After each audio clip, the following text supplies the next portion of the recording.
So you can teach people honestly how to be a green thumb Yeah.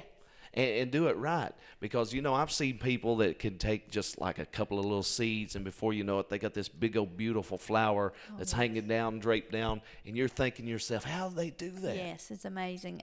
My grandmother actually was one of those that had a green thumb. Someone could buy her rose, and she could take that rose, put it in the ground, turn a jar upside down over top of it, and have a rose bush. uh, I've never quite gotten that good yet, but there are people that can do that.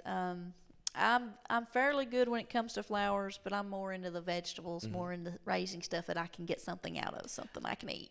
And people don't realize all the different types of flowers. You got Oh. your cannas, your lilies, and all these beautiful flowers that's popping out this year, and dahlias. Oh, I Oh, love yes, I dahlias. love a dahlia. And maybe you can teach people and tips, because when a dahlia gets so high, it will break. They will fall over. Yeah. Take some fishing twine and tie it up so that it'll kind of stay together.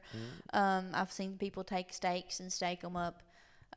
Just different things, but they'll get very large and they will fall over. That beautiful big old shaped heads on there. Yes. And people really enjoy that. Sometimes I even drive through the neighborhood and look at people's different flowers and Yeah. stuff. You ever do that? Yes, I do. I do.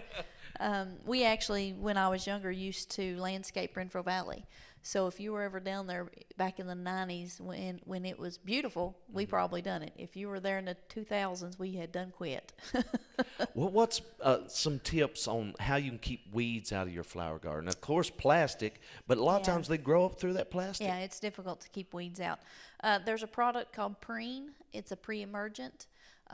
You can sprinkle it around your flowers. It will kill the germ on weed seed, but it won't hurt anything that's already up. And probably the best tip that I can give people is buy local. Go to the farmer's market, local greenhouses. And the other thing is buy small. Buy flowers that aren't blooming yet, flowers that are still small. If you're buying large flowers, they're already blooming. The whole reason a flower has for living is to make seed. Well, if it's already got its flowers and blooms, then it's going to go into seed production. So probably about half of its life's already over with.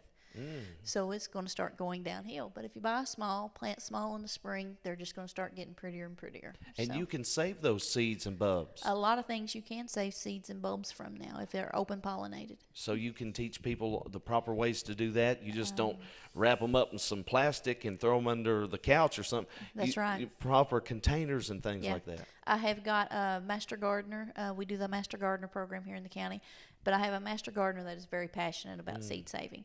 She comes and usually teaches a class for me every year about different ways to save seeds and the proper way to save them. And she's very passionate about seeds.